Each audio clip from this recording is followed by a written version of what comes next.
MVP Stephen Curry is officially back, and you're about to find out the main reason why. The Warriors just erased the 22-point second-half deficit to stun the typical lead-blowing LA Clippers 115-105.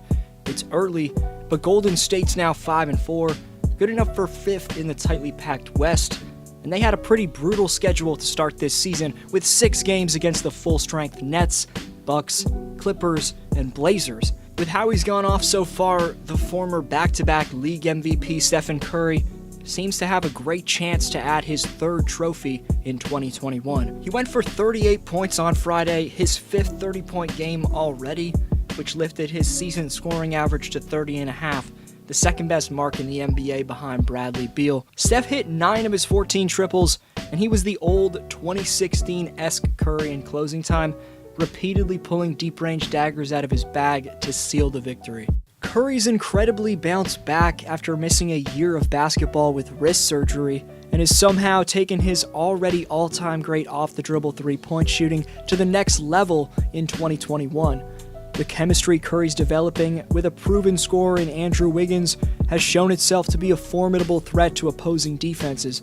You're about to hear more on both the chemistry between those two and other factors leading to Steph's dominance, but before that, I know I haven't stayed consistent with this, but it's a new day now, and I'm going to be posting 4 to 8 minute breakdown videos like this every day.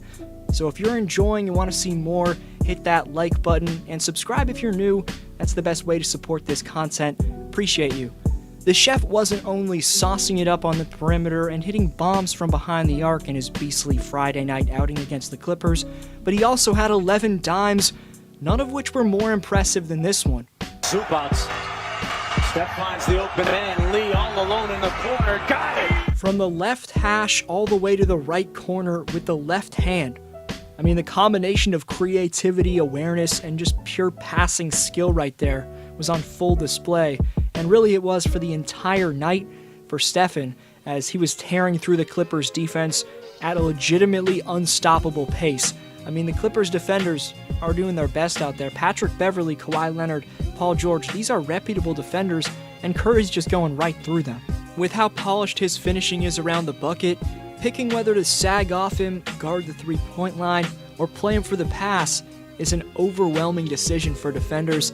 I know Curry's night from start to finish was absolutely sick, but before delving any further into this, I have to give respect to the Warrior bench who all came through. They were in the positives in terms of plus-minus, and they cut into the Clippers' lead just in time for Curry to re-enter for the second half of the fourth quarter and close it out. The Warriors outscored Los Angeles 34-18 over the final 12 minutes, but the key for Golden State over the course of the season is simply to tread water when Curry's on the bench. If the bench can actually be a boost, the Warriors are a serious problem. Aside from the bench, Andrew Wiggins was once again a plus factor, putting up 16 points on 5 of 10 shooting, including making 2 of 5 of his shots from 3. Wiggins is shooting just under 41% from 3 so far, a pretty good mark, and his ability to create offense has been a huge pressure release from Curry. Simultaneously, all the spacing Steph's providing is starting to benefit Wiggins as he continues to acclimate himself in the Warriors' championship-winning system. Additionally, if Kelly Oubre finds his game, which looks positively bound for Europe at this point, I mean, he's bricking shots all over the place. I mean, the Warriors could have something brewing here if Kelly can pick up his game. He was an 18-point scorer last year. Draymond coming back has been a godsend. But still, all this comes down to Stephen Curry. After Friday night's win, he said, quote, "They were sending bodies at me everywhere, and you have to find that balance. I've been talking about it all year, of taking what the defense gives you, making the right basketball play and trying to get everybody involved, but still being aggressive to score.